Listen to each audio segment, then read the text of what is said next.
So that kind of sums it up.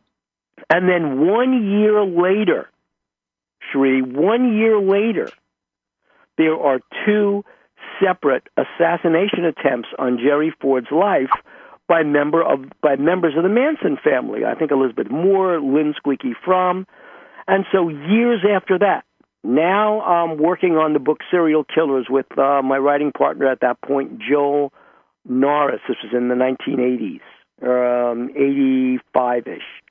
And Joel interviews Charles Manson in prison. And Manson reveals to him that he was working for the United States government clandestine services. Uh-huh. Which was all working out of a place in San Francisco, an army base called the Presidio that became the Process Church. And so Manson is bragging how he and his folks were working for United States intelligence services, doing jobs for them that were off-the-books jobs, black bag jobs. And, of course, there were two attempts on Jerry Ford's life after he says he's going to tell the truth about UFOs. Right. So you start connecting those dots, and of course the Manson information is easy to discredit when a sociopath offers you memories. However, absolutely, yeah, right. He's a nut. He's a sociopath. He's the embodiment of evil. Wears a swastika on his forehead. How can you believe him? Exactly. Well, this is really when you talk about misinformation or really expanding the presence of doubt. Isn't that really what it's about? Is to get people to doubt themselves to the point where they're even doubting what they're seeing? Right. I mean, you doubt yourself because you always begin a statement about "I saw a UFO" is "I'm not crazy. I know what I saw." Well, the fact that you've got to say "I'm not crazy" means that automatically you've been marginalized into the nut bin because you've seen a UFO. You know, I just want to say to everybody, and Bill, I am crazy. And the reason I know is because normality is defined by a bell curve. And that bell curve has the edges. And somewhere right at the very thinnest edge is where I live. And I think so many people who are researching, who are expanding the envelope, could be called somewhat crazy. And without that, there is no expansion. Well, you know, I think I go right back to what did we do to Socrates? You know, what have we done to any of the great thinkers? What have we done to any of the great intelligent? And Bill, you know, I really count you among these extraordinarily immense intellectuals that has the ability to see bigger pictures. And it's a rare gift that you embody, and you've been able to touch so many aspects of that. So what's on your plate right now? What's going on with Life After UFO Hunters? I know you've got a lot of books in the works. What's going on? Well, on the one hand, I'm involved in filming a documentary right now, and that's one of the things I wanted to talk about a little bit, actually more than a little bit, because it involves this confluence of, let's just say, toxic spirituality, a toxic infection into someone's spirit. And I know that you are probably the experts on dealing with something like that. So that's on the one hand with, let's just say, UFO portal, but you don't know what the UFOs are. Are the UFOs extraterrestrials? Are they interdimensional beings? Are they evil demons? What are they? And the history of this one guy's family in which his biological father had kind of, in this Faustian search for the nature of knowledge, sought that knowledge in evil places and wound up dealing with evil forces.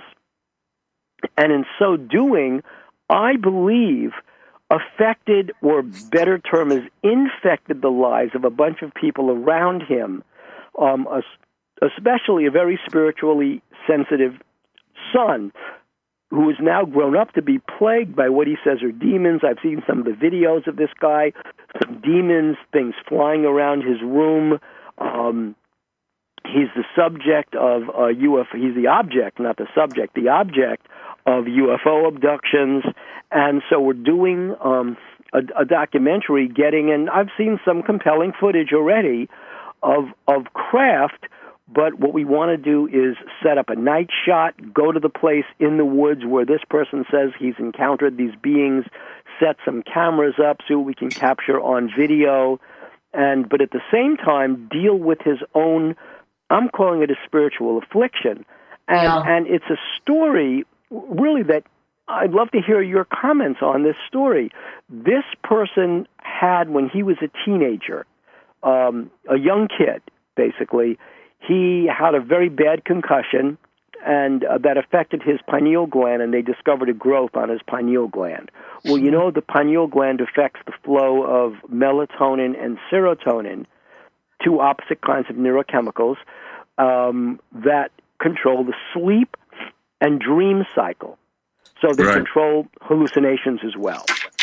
And so that's on the one hand. On the other hand, he was playing, never good to play with this, a Ouija board with some friends when he was younger, I think 12. And this is right about the same time. And the Ouija board, the other people took their hands off the Ouija board, and he had his hands on the planchette, and it spelled out this one name, W-I-E-W-A-W, Ouija. And he said, "Oh, who's Ouija?" And then he felt some kind of a spiritual guide to a graveyard that was across the street from his house, and there on the ground, he saw the grave of this person, William Ouija. Well, and here's the weird part about this. The gravestone was not standing up. It was flat on the ground.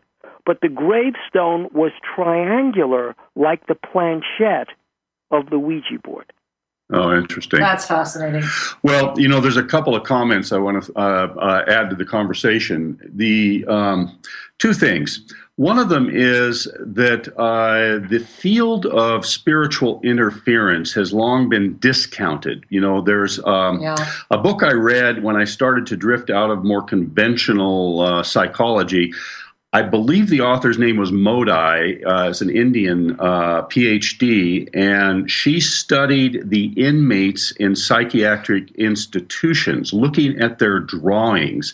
And she made a very strong argument that over 60% of people with severe psychic problems, everything from borderline disorder to schizophrenia and other delusional disorders, that 60% of them or more were due to spiritual interference and demonic energies that had somehow been allowed in, somehow had infected these beings, and they were unable to cope with normal society as a result. Right. And her evidence was quite compelling, and it launched me on a journey to move more under the fringes of the bell curve, and that was that there was a correspondence in the sketches of these patients, showing these demonic beings, showing these energetic devices designed to inflict pain and torture and manipulate thought.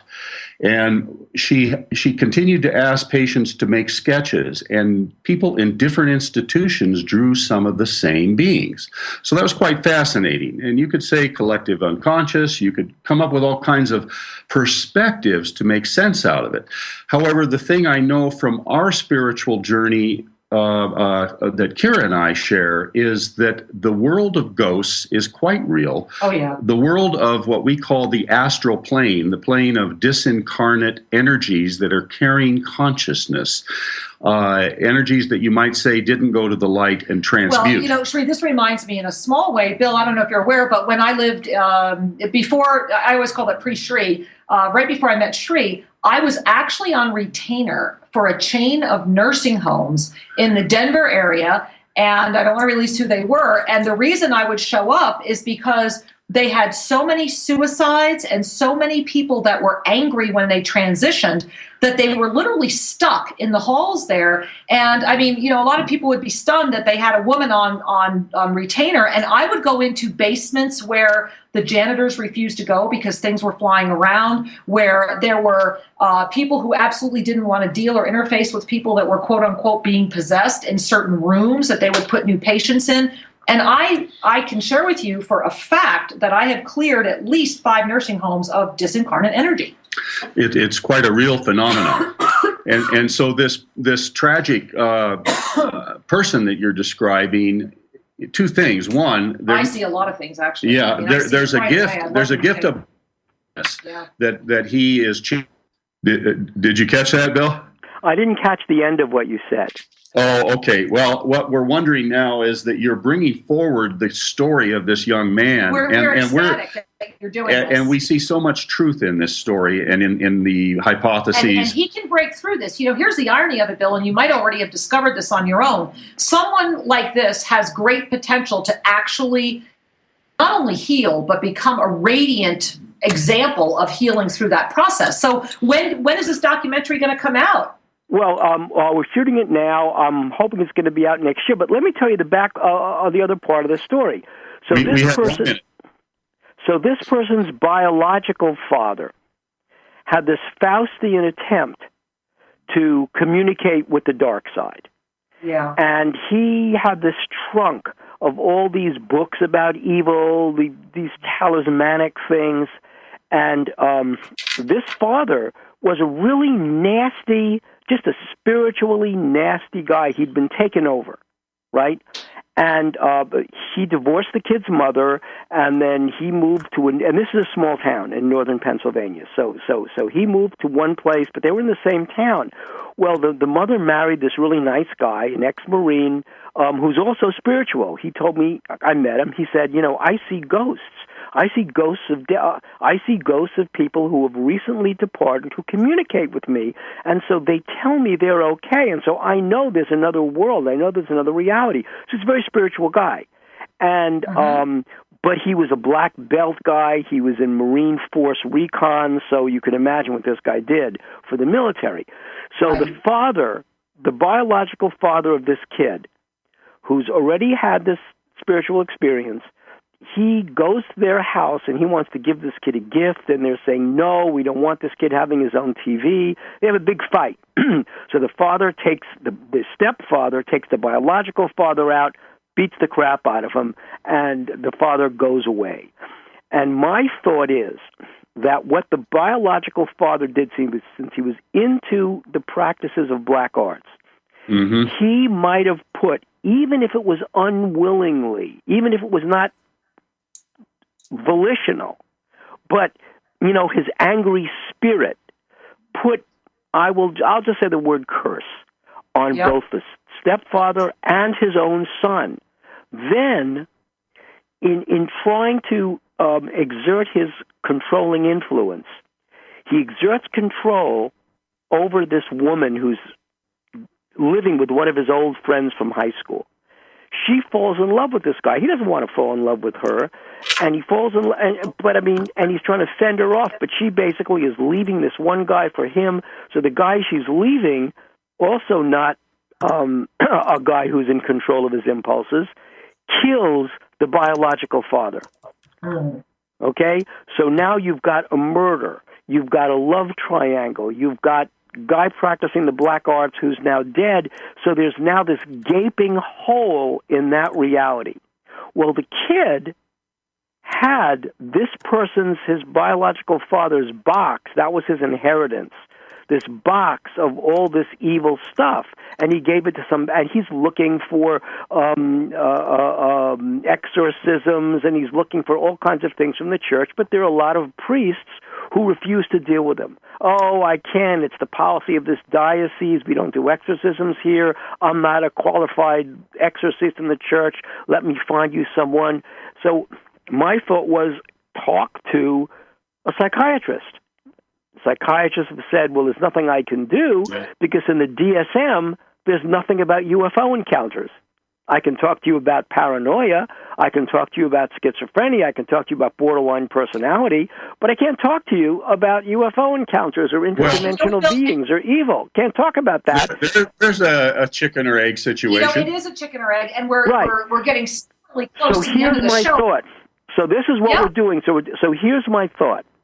So this kid gave that box to a paranormal group that is quote-unquote studying it. So my partner Joel Martin and I have said, get the box back. Burn the box. Even if there's no such thing as spiritual evil, even if that box, the box is a totem.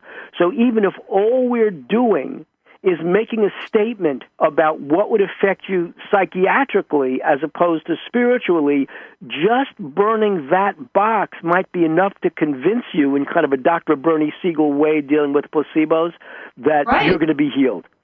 It's Absolutely. a fabulous idea. And I want to just kind of underscore that as we come to an end of today's show, is that there are indeed influences, whether they're from the outside or from our very own past, but these influences are like thorns in our energy, thorns in our psyche. And when we symbolically burn a box, when we literally burn an old photo or an old journal, we are saying goodbye. We are cutting the cord, so to speak, and it is a powerful cleansing. And I fully agree. And for all of our listeners, we have hit that moment where the show must come to an end for now, but I don't think our conversation's at an end. Oh, absolutely. And we want to make them, and we're going to get in touch with you on that. And we're going to invite you back. We hope you'll join us again in December. Okay. I'm more than happy to do that. Beautiful, beautiful. Well, now, and for all of our listeners, thank you for your patience with our lines being a little squirrely today. We hope you've enjoyed the show. I know I have.